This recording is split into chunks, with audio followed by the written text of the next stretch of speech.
Gentlemen, let me start with something bold. If you're over 60 and still masturbating, you are not broken, strange, or wrong. You're human. But here's the truth almost no one dares to say: the way you're doing it might be quietly working against you. You may have noticed it. You wake up feeling tired, even after a full night's rest. You feel less excited, less connected, both with your body and with the people around you. The urge might still be there, but the fulfillment? The real spark? It's fading. Now, before we go any further, I want to make something absolutely clear. Masturbation in itself is not the problem. It's natural, it's normal, and it can be part of a healthy, vibrant life at any age. But like any tool, when misused, it can dull your senses, drain your energy, and slowly distance you from the connection, intimacy, and masculinity you deserve. In over 30 years of working with men just like you, I've seen how easy it is for something meant to relieve stress and tension to quietly become a habit that numbs us, isolates us, and even rewires our brains to respond only to artificial stimulation. It's subtle. It's slow.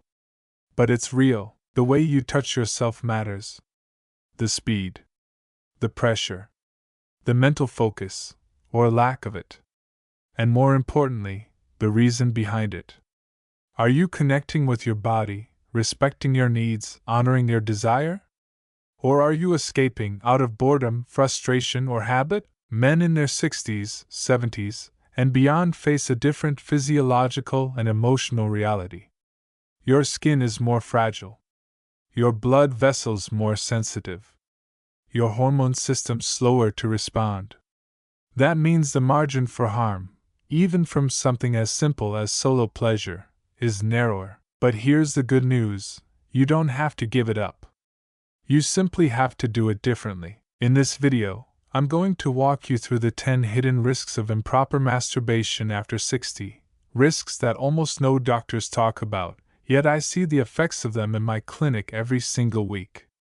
We're talking about skin damage, circulatory strain, hormonal confusion, emotional disconnection, even early signs of vascular disease, all showing up in how you experience arousal alone. But we're not here to shame or judge. We're here to learn.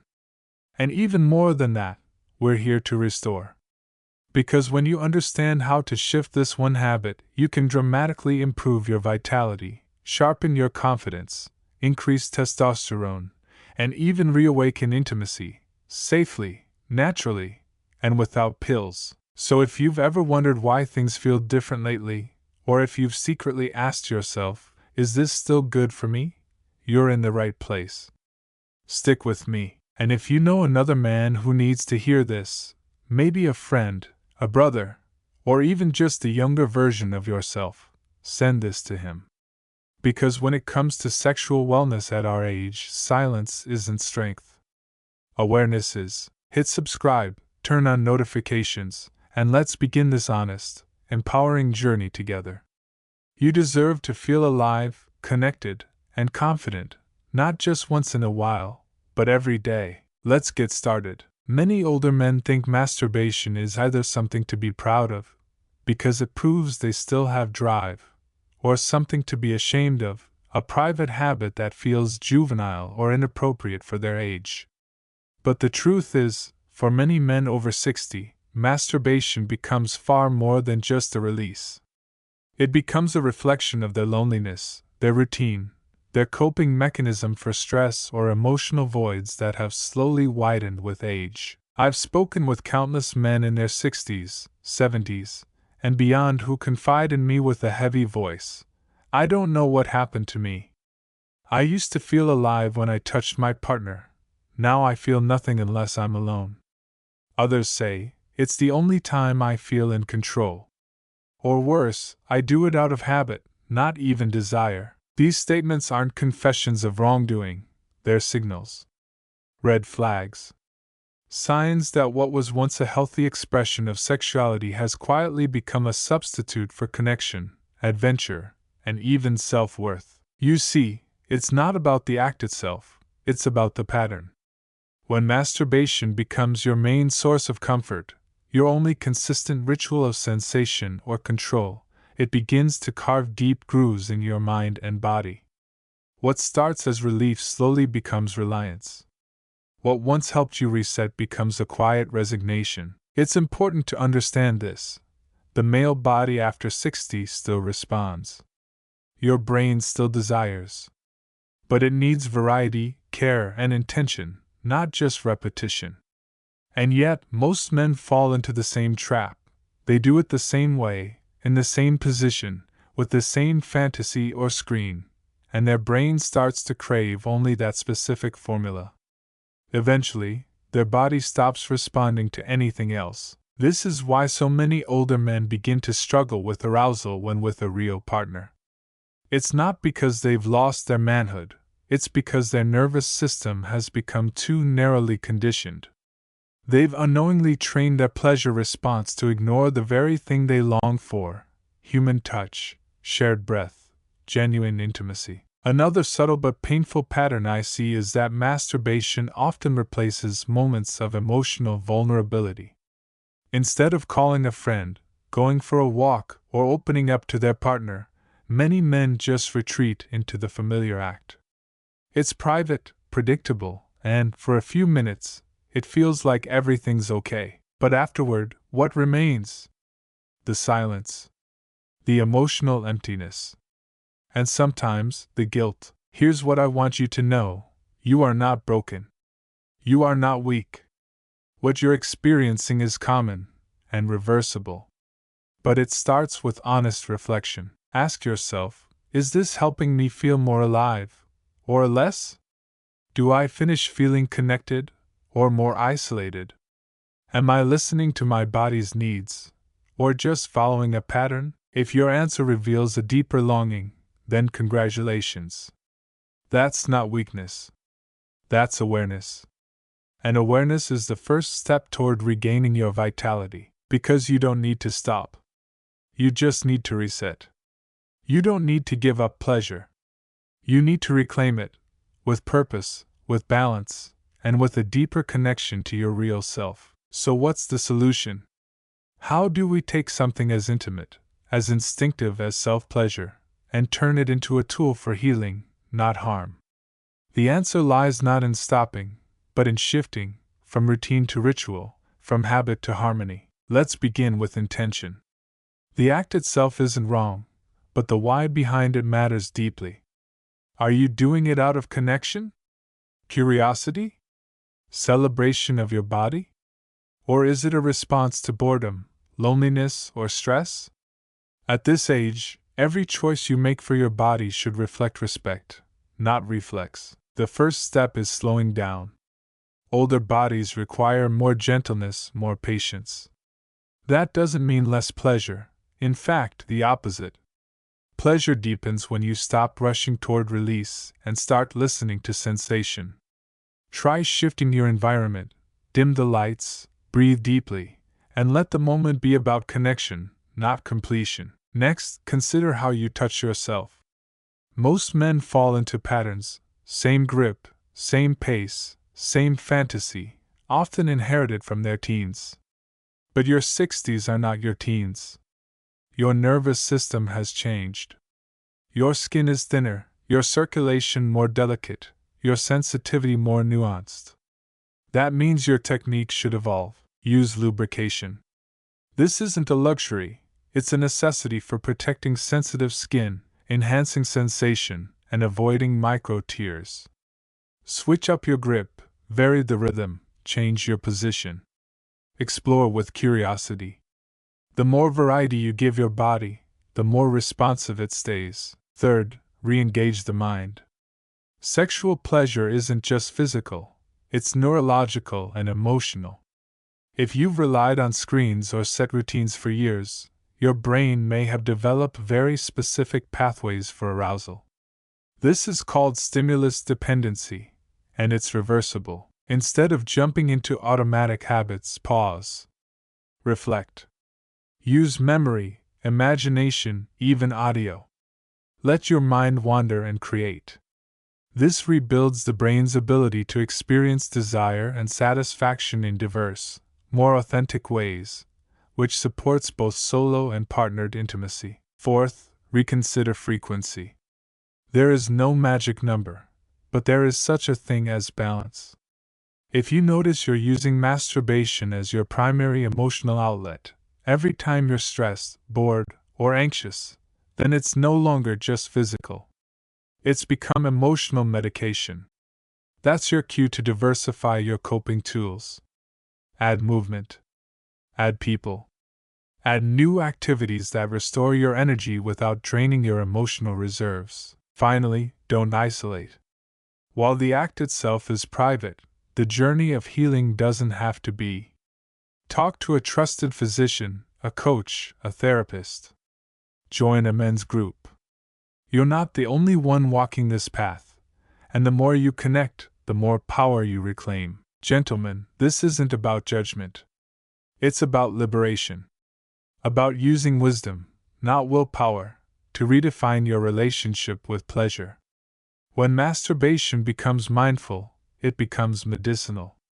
It supports circulation, balances hormones, strengthens the pelvic floor, and improves sleep. And more than that, it restores your sense of manhood.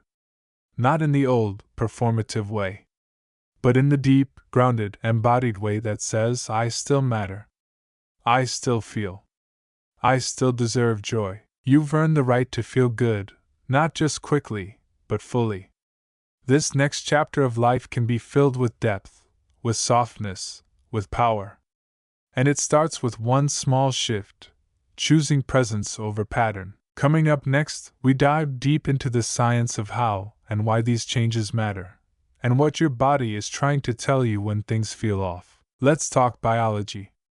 Because understanding what's happening under the surface is the key to taking back control over your health, your hormones, and your intimacy. As we age, particularly after 60, several biological shifts begin to impact our sexual health. These changes are natural, but they also make us more vulnerable to the consequences of repetitive, unsupportive masturbation habits. First, the skin. Over time, the skin of the penis becomes thinner, less elastic, and more prone to irritation. This is due to the body producing less collagen and elastin, the proteins responsible for skin resilience and repair. Combined with reduced oil production and slower cell regeneration, older men are more likely to experience micro-tears, soreness, or prolonged healing after friction, especially if done too frequently or too aggressively. Second, circulation. Erections depend on healthy blood flow. But as men age, the arteries naturally begin to stiffen, a condition known as arteriosclerosis. Even mild vascular narrowing can reduce the amount of blood that reaches the pelvic area. When masturbation becomes routine, but lacks stimulation that mimics natural arousal or full-body engagement, blood flow is minimized and can cause a cycle of weakening erections. Third, testosterone. Testosterone levels naturally decline with age, typically about 1% per year after 30. Low testosterone doesn't just affect sex drive, it impacts mood, energy, muscle tone, and bone density. The issue arises when habitual masturbation, especially without full arousal or emotional connection, creates a feedback loop that reinforces low testosterone symptoms, such as fatigue, irritability, and disinterest in partnered intimacy. This is partly due to imbalanced dopamine and prolactin levels released during climax without proper mental engagement or satisfaction. Fourth, the nervous system. Your sexual response is orchestrated by a delicate dance between your brain, nerves, and hormones. But when stimulation becomes repetitive, same grip, same rhythm, same mental triggers, the nervous system becomes desensitized. This is called neuroadaptation. It's your brain's way of saying, I've seen this before, and I need more to feel the same. That's why some men find they need increasing stimulation, and still feel less satisfaction. It's not age alone, it's neuroconditioning. Fifth, inflammation. Chronic friction, even low grade, can trigger inflammatory responses in the tissues of the penis and surrounding areas. Inflammation is a natural defense mechanism, but over time, it can degrade tissue sensitivity, contribute to pain, and even disrupt pelvic floor function. This can lead to pelvic congestion syndrome, which manifests as a dull ache, heaviness, or fullness in the groin and testicles. Sixth, hormonal signaling.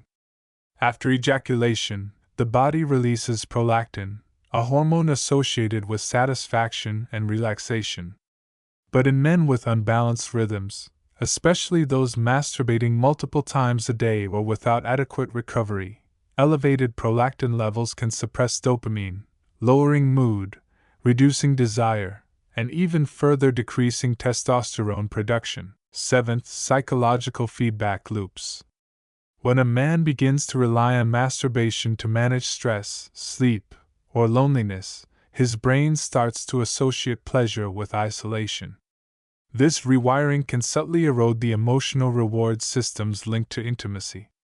Eventually, even when presented with a partner, the brain may not respond with the same spark, not because attraction is gone, but because the mind has been conditioned to expect satisfaction only from solitude. So what's the takeaway? Masturbation after 60 is not dangerous, unless it's unbalanced, repetitive, and disconnected. Your body is still capable. Your brain is still responsive. But your method needs to evolve. Gentle, mindful, and purposeful self-touch can actually protect prostate health, improve circulation, and maintain hormonal function. But it needs rhythm. It needs rest. It needs variety. The science is clear: your body and brain adapt to what you practice. So practice wisely. Practice with care.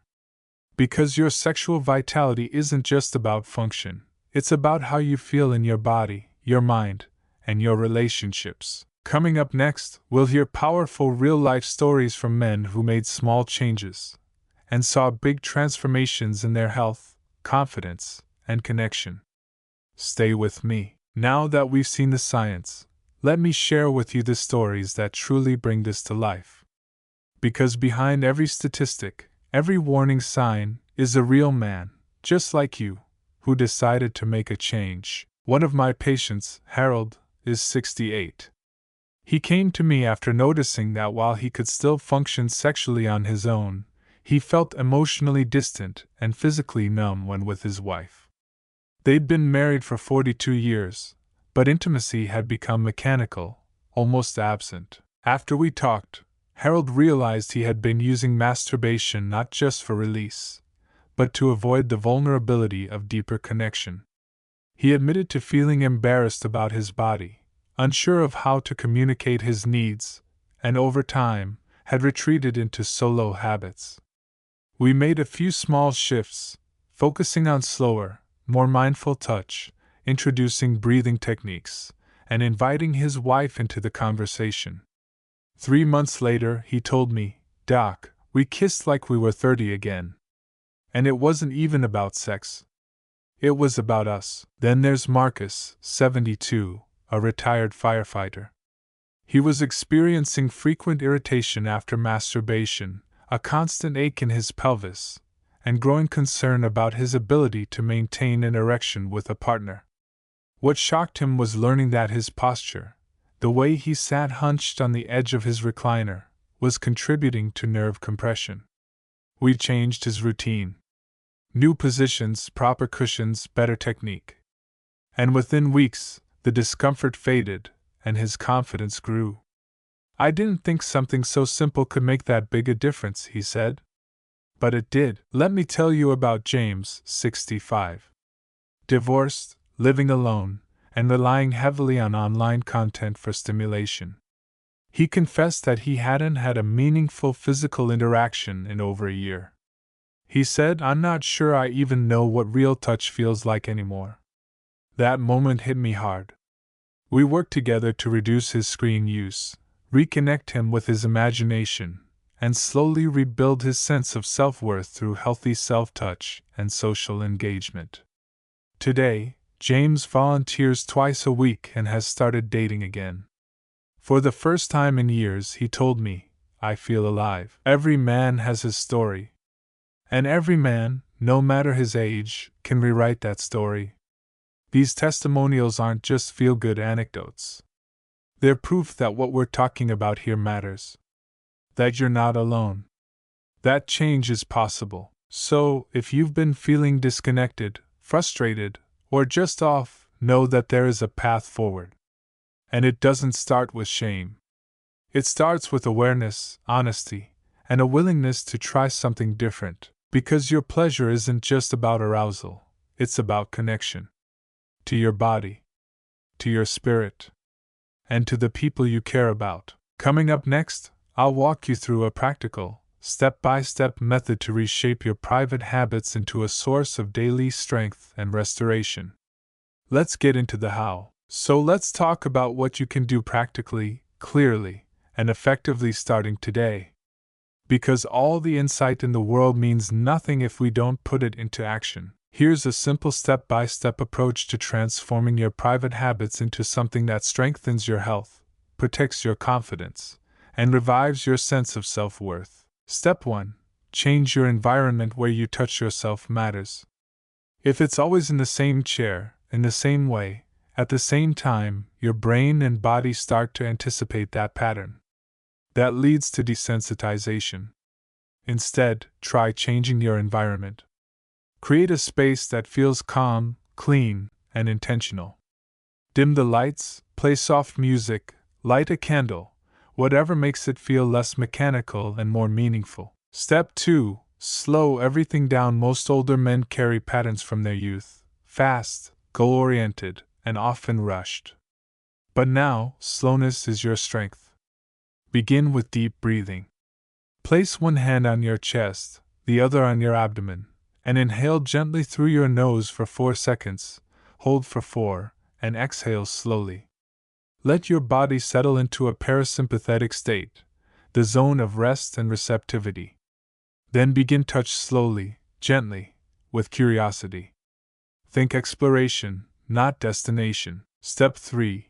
Use proper lubrication. Dry skin and friction are the silent culprits of sensitivity loss and irritation.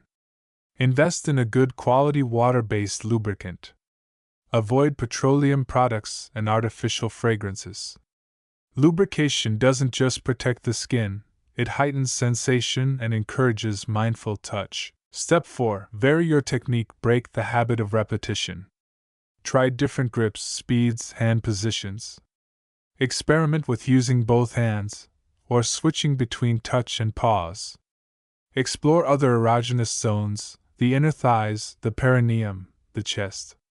This trains the nervous system to remain adaptable and responsive. Step 5. Engage your mind, not just your eyes. If you've relied on pornography or fantasy for years, it's time to reawaken your imagination. Close your eyes and recall a loving memory. Visualize connection, closeness, not just arousal. This engages emotional pathways and rebuilds your ability to feel desire in more natural, relational ways. Step 6. Limit frequency. Enhance quality. Your body needs recovery. That doesn't mean you have to stop, it means spacing out your sessions. Give your pelvic floor time to reset. A good rhythm for many men is once every 3 to 4 days. This gives the nervous system, hormonal system, and vascular system time to refresh. More pleasure, not more pressure. Step 7. Reflect afterwards. Instead of rushing away, take 2 to 3 minutes to lie still. Breathe. Check in with how you feel physically, emotionally. Do you feel lighter, more relaxed, or empty? This awareness will guide your future choices. The more mindful you become, the more connected you'll stay. Step 8. Reconnect with others. Even if you're not currently in a relationship, intimacy is still part of your life. Call a friend. Join a club. Volunteer. Healthy touch and connection don't only come from sexual partners, they come from laughter, handshakes, hugs, and meaningful conversation. These reinforce your nervous system's sensitivity, and your emotional resilience. Remember, this isn't about restriction. It's about refinement. Your body deserves attention, not automation. And with these small steps, you can retrain your system to feel again deeply, vibrantly, joyfully. Up next, I'll share a simple 7-second technique, natural, doctor approved, that I give all my patients to help restore firmness, focus, and drive. It might just change how you feel tomorrow morning. Now let's dive into something that surprises nearly every patient I share it with. It's a technique that takes just 7 seconds, requires no equipment, and yet can kickstart a dramatic improvement in your energy, your circulation, and even your confidence. I call it the morning reset. Every morning, before you even get out of bed, place one hand over your heart and the other just above your pubic bone. This is not about meditation or mantras. This is about reawakening your connection to your body. Now take a deep breath in through your nose, hold it for a moment, and as you slowly exhale, gently contract your pelvic floor muscles, the same ones you'd engage to stop urinating midstream. Hold that gentle contraction for 5 to 7 seconds, then release. That's it. One breath. One contraction. But done daily, this tells your nervous system, your hormonal axis, and your pelvic circulation, it's time to wake up. What this does is reestablish that mind-body signal that often fades with age. You're not just keeping muscles strong, you're rebuilding the wiring that keeps your entire intimate system responsive. Over time, this 7-second routine has helped my patients feel more awake, more engaged, and more ready for the day ahead. It helps reduce pelvic tension, boosts testosterone production signals, and even primes the body for deeper sensations throughout the day.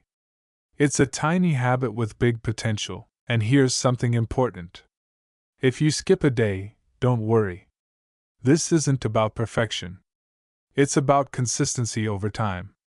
Your body will respond to kindness, to repetition, and to the signal that you still care about how you feel. Now, I want you to imagine something. Imagine waking up and feeling proud of how your body works. Imagine being able to reconnect with your partner, or even just with yourself, without pain, shame, or confusion. That is possible. And it starts with one quiet act of self-respect. So I invite you, starting tomorrow, before your feet hit the floor, breathe, engage, release. Let that 7 seconds be your signal. You're not winding down. You're rising up. You're choosing to take ownership of your health, your pleasure, and your presence. If this video spoke to you, I want you to type yes in the comments. Not just for me, for yourself. Say yes to better health. Say yes to deeper connection. Say yes to feeling like a whole man again. And if there's a topic or question you want me to address in future videos, drop it below. Because this isn't just a one-way talk. This is a community. A place where mature men can be honest, curious, and empowered. Until next time, I'm Dr. Edward Green, and remember, it's never too late to feel fully alive again. Gentlemen, we've covered a lot today. And I want you to know this, none of this is about guilt. It's not about fear. It's about awakening. Reclaiming your place as a man with purpose, with dignity, and with strength. Yes, masturbation can carry hidden risks, especially when done mindlessly. But it can also be transformed into a ritual of healing, a spark of self-respect, a bridge back to connection. You are not past your prime. You are in your prime of wisdom, of choice, of presence. Don't let silence steal your power. Don't let routine steal your joy. Take what you've learned here and make one small shift today. Because small shifts lead to great change. I'm Dr. Edward Green. And whether you're 60 or 90, the best version of you is not behind you. It's within you, waiting to be reawakened. If you're ready to continue this journey, subscribe, stay curious, and never forget, it's never too late to feel fully alive again.